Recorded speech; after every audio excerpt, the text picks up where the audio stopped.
Veligonda project నిర్వాసితులను ప్రభుత్వం అన్ని విధాలా ఆదుకుంటోందన్నారు మంత్రి నిమ్మల రామానాయుడు. అవార్డు పాస్ కాకపోయినా, గెజిట్లో లేకపోయినా పరిహారం ఇస్తున్నామని తెలిపారు. ఆయన నిర్వాసితులను గౌరవంగా పంపిస్తున్నామని స్పష్టం చేశారు మంత్రి నిమ్మల.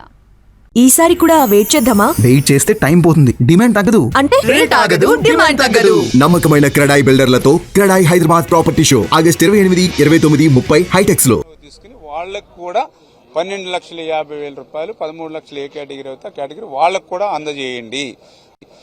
ఆ యొక్క గ్రీవెన్సెస్ ఇవ్వడమే కాదు, అదనంగా వాళ్ళు గౌరవంగా కూడా మనం పంపించాలి. ఒక పసుపు, కుంకుమ, గాజులు, చీర మహిళలకు ఇచ్చి గౌరవించండి. నెల రోజుల పాటు ఉచితంగా నిత్యావసర సరుకులు అందించండి.